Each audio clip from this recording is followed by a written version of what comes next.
Esifikile nendaba ezikhamba phambili sanamhlanje esikubikela zona bunqopha ukusuka emzimkhulu wendaba eAuckland Park eJohannesburg. Nanzi indaba ezijujileyo. The Department of Finance will be led by the Economic Freedom Fighters through the appointment of Mr. Nkululeko Dunga. The decision is a direct betrayal of the democratic will of the people. Ihlangano ezijameleko isankho ithi undunankulu weGauteng uPanyaza Lesufi akathokoze umsebenzi ngombana ukhethe usihlalo we-EFF uNkululeko Dunga njengosomkhandlu wezemali eGauteng ekibe waxotshwa ngumeyara wekululeni ngokusebenzisa imali ebudlabha.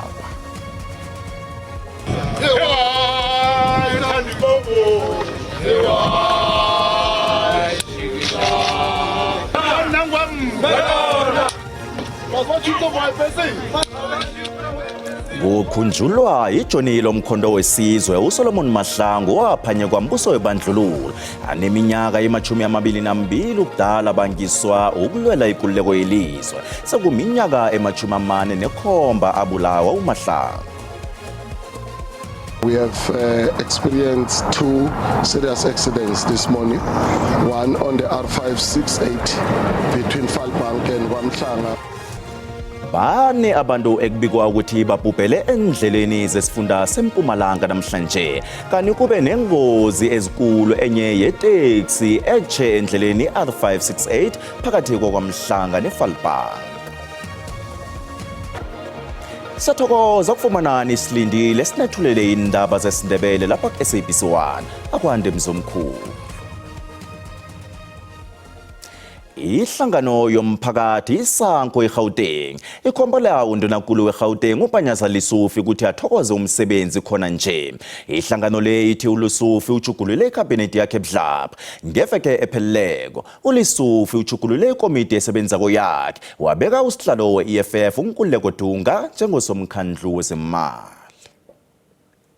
The Department of Finance will be led by the Economic Freedom Fighters through the appointment of Mr. Nkululeko Dunga as the MEC.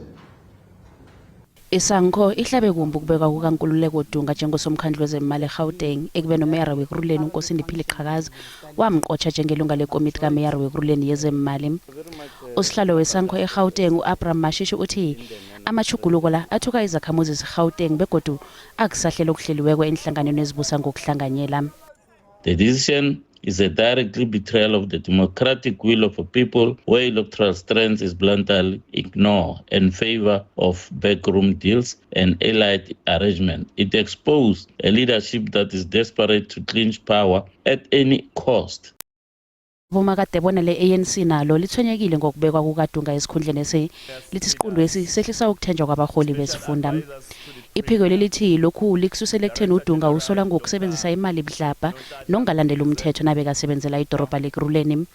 Nanyana kunjalo isekela likamengameli we-ANC uPaul Mashatile uthi i-ANC izokuhlala ikulungela ukusebenzisana nanyana ngiyiphi ihlangano ezimisela ukubusa. ANC has always been open to work with everybody. You'll recall that when we started the GNU, we did invite NKP, EFF to come work with us. Umqozululi wezepolitiki uDr Livindo uthi amachuguluko la atshengisa ituthuko engaba khona kwezepolitiki njengombana inhlangano zibhincela amakhethwa zako. It still be possible because they need to make an assessment of the current situation, make an assessment of them not participating in government and the consequences thereof. Kanjengoba nakulindelwa amakhetho kahulumende wemakhaya umnyaka lo ikhabhinethi etsha yeGauteng itshengisa ikhonakalo yokuchuguluka kwepolitiki yokubusa ngokuhlanganyela ngaphandle nangaphakathi kwe-GNU. Unobhala zombelele we-ANC uFekile Mbalula uthi ANC izokutshetsha lokho okuvezwa bomakade bona be-ANC ngokhetha kwakwasihlalo we-EFF eGauteng uNkululeko Dunga njengosomkhandlu wezemali eGauteng. Abomakekere be-ANC babuze ngokulungela isikhundlesi kokaDunga ngemva kwensolo ezenziwa kungaye nabekasebenza ekululeni. uMbalula bekakhuluma emnyanyeni wama-47 ukuhlonipha umlweli wekululeko uSolomon Mahlangu eMamelodi ePitori. Ngemva kokuthwenyeka ngokuqatshwa kaDunga Umbalula uthi indaba leyisi iphakamisele esigabeni esifaneleko begodi izokutjhejwa ngokwekambiso yangaphakathi ye-ANC. Urage wakhalima amalungu we-ANC ngokuveza tjhatjhalazi imiraro yangaphakathi ehlangano le uthi ukungazwisisani kufanele kurarululwe ngaphakathi kwe-ANC. There are issues with regard to Gauteng that have been raised, not only the Veterans League, Women's League, Youth League and so on. So that is why when I was speaking, I was urging members to keep to the confines of the organization because the center holds.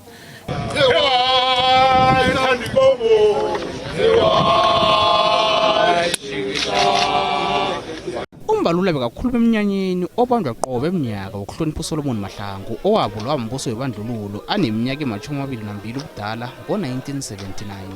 Solomon Mahlangu, when he was faced with an option of asking for clemency from P.W. Porter, he didn't. He said, my blood will nourish the tree of liberty. Unobhala zombili we-ANC kodwa uqinisekisa bona ihlangano le ivekele izokuthoma ngokuhlungela abongikhethani babomiyara bamakhetho wendoza emakhaya azokubanjwa nonyaka. We are formally opening the interviews as agreed by the General Council and the NEC that the national officials must be seized with the matter of appointing mayors in the metros and the secondary cities in the country. Ilanga lamakhetho wendoza emakhaya wanomnyaka lisalindiwe.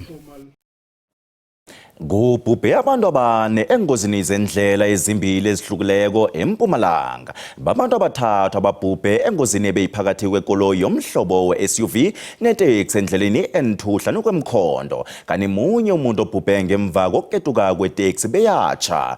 Babantu abangaphezulu kwekhulu ababotshelwe ukutshayela abaselile. Abama-27 babotshelwa ukutshayela ngebelo eliphezulu esifundeni yesikepela veke yamaholideyi weGoli. Babantu abathathu ababhubhileko abali-11 balimala okubabazekako endleleni iR568 hlanu kwaKwaMhlanga iteksi wile yatsha kwabhubha umuntu munye kwalimala abakhweli abahlanu. We had one accident at R568 between Falbank and Kwamhlanga around the Camel Spot Bridge where Kumbi lost control and 5 people were seriously injured and 10 were slightly. And again we had an accident on the N2 between Piet Retief and Ermelo, just about 8 kilometers from Piet Retief towards Ermelo, where there was a head-on collision between a Kumbi again and a SUV vehicle, and 3 people died. I-N4 sikhuphukile isiminyaminya senkoloyi ngemva kwamadina ukuthi eMakhado Toll Plaza zinkoloyi ezingaphezulu kwekhulu ezidlula endleleni lenge-Iri. Iningi labantu lichinga eGauteng. Imphathimandla zendlela zibeke ilihle libukhali endleleni. Is very slow, reason being that there's too much roadblocks. It's a lot of roadblocks and they can delay us. Abantu phezulu kwekhulu babotshelwe amacala wokutshayela abaselile ukuthi inkoloyi ezingaphezulu kwama-900 zavalelwa. 220 vehicles for different, of course, violation of the law. So we are hopeful that we're doing well, because if you look at the numbers of fatalities, except the one that has occurred today in Piet Retief, we were sitting at around 7 fatalities. So now it has escalated roughly to 11. Ndlaziba wabatshayeli bona batsheje khulu endleleni. Mbukeli njenganje sicala indlela ukuthi zikhamba njani. Asihlole umbikindaba we-SABC uNonhlanhla Ntshingila ukuthi ujamephi. Akwande naNtshingila endleleni R573 eyaziwa ngeMloto Road ke wahlola ukuthi ke khambeka khona na.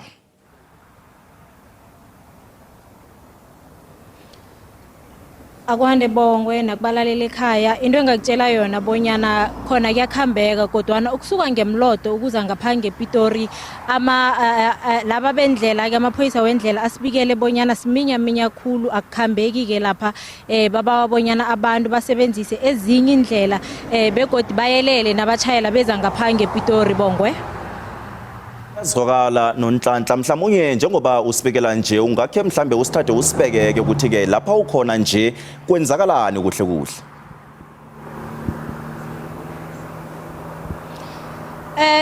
Njenganje bonke ngisendleleni ebathi iN1 esuka ngeGauteng iya ngaseLimpopo nakhona into engakutshela yona kubanyana isiminyaminya ke sesithomile njengombana bebasitshelile bonyana sizokuthoma entambama siyasibona ke njengoba ubona lapha enthombeni zakho bonyana inkolo ezikhamba kabuthaka kakhulu kusuka lapha eCarozelle ukuza ngapha ngePhumlani isiminyaminya kwamambala kodwa ke into engakutshela yona kubana ingozi esezibikweko ngapha ngeGauteng akusizi ingozi eziningikhulu bathi zikhambela lapha ku13 ama-fatalities abekhona abantu ababhubhileke endleleni zethu bakhambela lapha ku13 ke kanti kuthi lapha ababotshweko bakhambela ngale ko20 ke nasikhuluma namapholisa bathi ke amanamba la akusi zinomboro eziphezulu khulu into engakutshela yona nokuthi amapholisa agcwele khulu la endleleni kufaka hlangana iTMPD iGauteng Traffic Police kunye lapha neNational bayapatrola indlela benza isiqiniseko sokubanyana abachayeli balandela imithetho yendlela into engakutshela yona kubanyana njenganje isimo sijame kuhle khulu ngapha ngeN1 ngaphandle kwesiminyaminya esikhona ngapha kwaphela Nonhlanhla iyazwakala bekodi ngiyathemba ukuthi ke nombukeli ukhamba uyadobhadoba mhlawumnye ke ngikupho khunye mhlambe naseniqalako ukuthi indlela ezinye ezisaminyeneko khulu nanizwako njengabasiki bencema abasendleleni abadobha indaba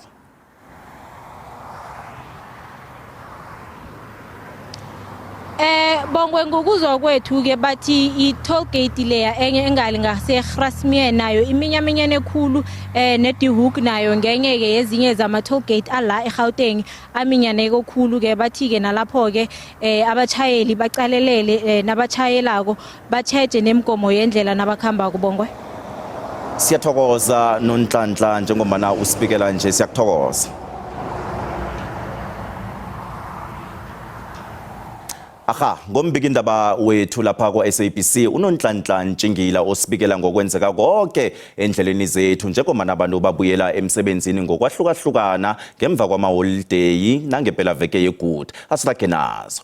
Ihlangano elawula emkhawulo iBorder Management Authority ithomile ukubeka ilihlo engikhambini ezingena eSouth Africa ngamasango emkhawula ngemva kwempela veke edele. Lokhu kulandela isibalo esiphezulu sabantu ababuyela elizweni ngemva kokuphela kwamaholiday weGood. Ukommissioner we-BMA uDr Michael Masiapata uthi abogadi bemkhawulweni balawula isibalo sabantu abangena ngobunengi elizweni ukuqinisekisa ukuthi konke kukhamba ngefanelo emasangweni wemkhawulo. Namhlanje kulindeleke bona sibe phezulu isibalo sabantu ababuyela elizweni. Today we are expecting the peak in as far as the arrival is concerned, and not just here at Beitbridge but across the various ports. Esinye isibalo esiphezulu ngesalapha abafikele edweleni lemphaphamshini OR Tambo. In as far as the return leg is concerned, the top port has been OR Tambo, where we process over 21,000 individuals, followed by Libombo at around 19,000, and we then did 12,000 here at Beitbridge. Imphathimandla zemkhawuleni nemasangweni okungena elizweni zithi zinethemba ukuthi konke kuzokhamba ngefanelo. Kwanje asicale umbono wakho mbukeli wanamhlanje nakuyalandela.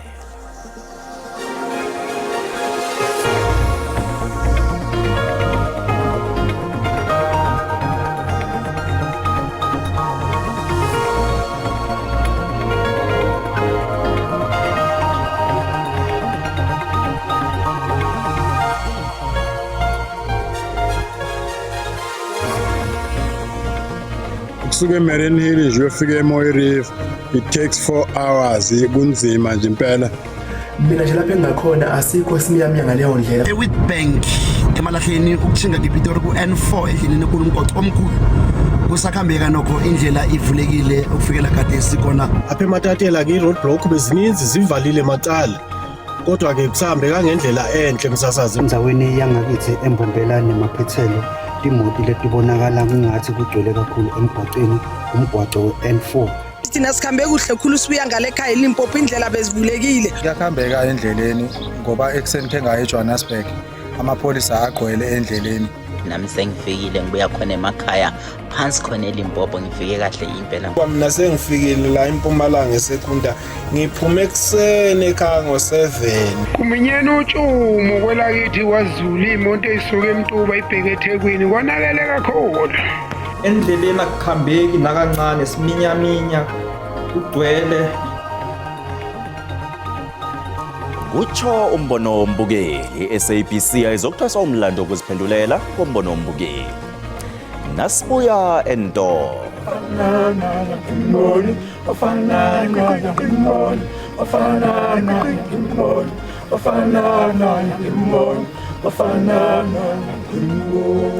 Ibethekile ikoro yomvumo wesicathamiya ngokulala kuka-Albert Mazibuko obeka lonkwa ngokuthi nguThe Librarian ngombana ubelonda bekotathanda umlando womvumo beyikuphela kwelunga lesichema se-Ladysmith Black Mambazo eliseleko ilathoma isichemesi.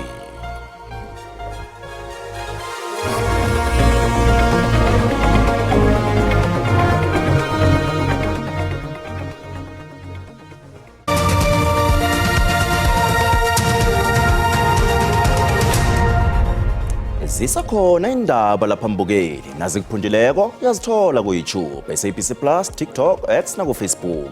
Namba sikha.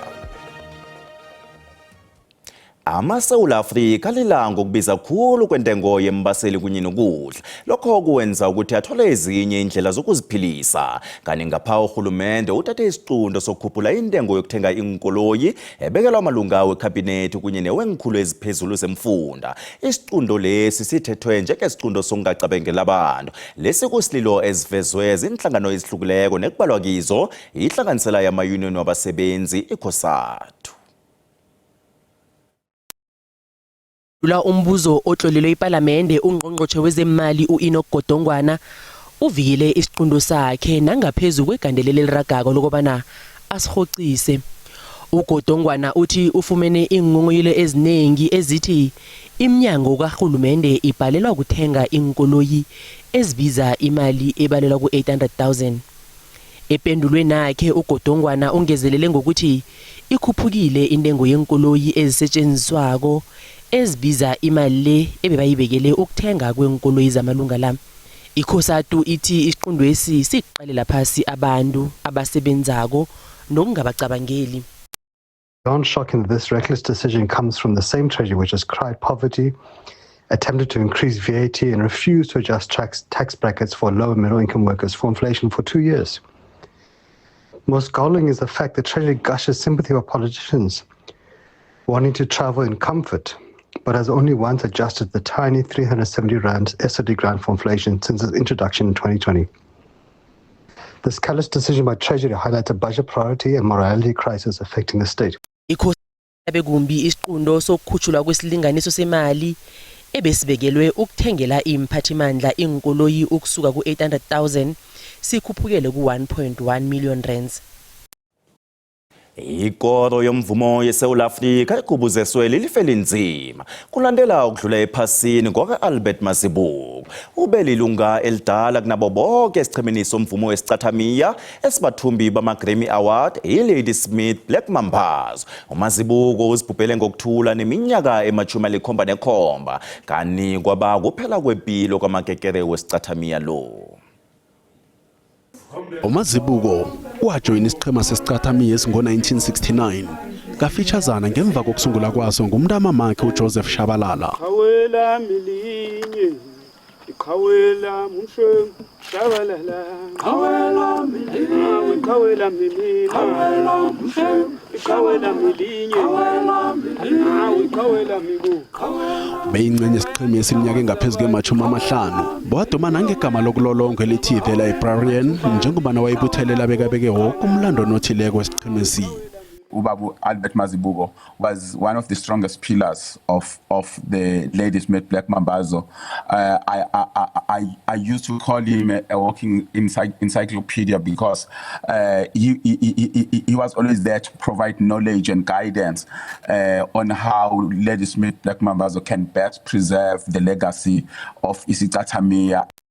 Lakhe lalithiwa ubuzikazikana endlebeni zabalaleleko negido lakhe elihlelekileko kwakumathwayo womvumo wemambazo adosa ababukeli nabalaleli okusuka endaweni zelizweni ukuya enteyiji ezikhulu zephasi.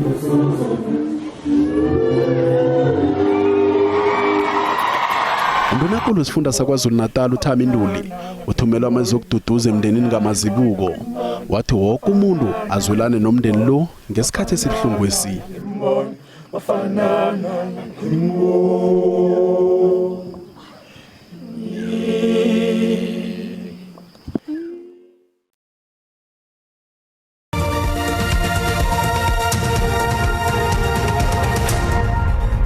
Siyaloshisa ekhaya ngelanga lemndeni lokuphumula napho ubujamo bakho bezulu. Ngokuhlwa namhlanje sibona lapha ke amathuba ngale ngeCape Town ukushinga lapha eGeorge nge30% egwini langaleke ngeWestern Cape. Kanti ke na uqale lapha ke ehlagwini Mpumalanga isifunda sangale ngeNorthern Cape nge30%. Ukusuka eBloemfontein uRapule njala eLesotho ushinge ngaleke ngeRichards Bay nangaleke ngeDurban siwathola lapha nge60%. Sokucala ukuthi ngakhane kusasa amazinga wokushisa namkhana ke ubujamo bezulu bunjani. Ukusuka eMahikeng uthi ngapha ngeGauteng uchinge ngale ngesifundeni sangeMpumalanga sibona lapha amazinga okuchisa angithi lapha amathuba wezulu nge60% kanti ke ngapha ke livulile ngeTshingalanga yenaga yeSouth Africa sicalela lapha ke amazinga okuchisa kusasa eGauteng ipholile nangemva kwamadina iPitori nge23 neBroncospread iJohannesburg nge22 siyalapha ke esifundeni sangale ngeLimpopo sisibona ke naso ke sipholile endaweni eziningi kulapha eliphalale umsina kuya kufuthumele khona sokucala lapha ke isifunda sangale ngeMpumalanga sibona ke emashishini lapha kupholile ngemva kwamadina iGarlina iEmelo nemkhondo pheze kumakhaza imini yonke emalahleni bomhlanga sibona lapha kupholile ngemva kwamadina iKwaZulu Natal ibonakala kusasa nayo ke ipholile endaweni eziningi Vryheid neKokstad ngazimakhazana nangemva kwamadina iPietermaritzburg iphole nge20 asiyoqala isifunda sangaleke ngeMpumalanga Kapa sisibona sifuthumele endaweni eziningi kulapha eWillow nalapha ke endaweni yangale ngemakhanda la sibona khona ke kupholile nemthatha nge23 siyalapha isifunda sangeWestern Cape sibonakala ke sichisa eFredendal neClan William ukuthi kezinye indawo ke kufuthumele iGeorge Mossel Bay zipholile Cape Town yona ke ifuthumele nangemva kwamadina iNorthern Cape le yake sibona lapha eUppington kuyachisa nge32 Kuruman ifuthumele neKimberley nge27 lapha ke Springbok nge29 ngemva kwamadina ufuthumele nakho ngeFreystata isifunda sonke pheze sifuthumele kuphole lapha eFixburg neBethlehem neFrankfurt ngemva kwamadina iBloemfontein ifuthumele nge27 degrees Celsius soqala ke iNorth West kokugcina isifunda lapha eTosca siyachisa ngemva kwamadina ukuthi kezinye indawo pheze zonke kufuthumele kamnandi Mahikeng neRustenburg nge27 asibonane kodwa ngesikhathi esilandelako Tido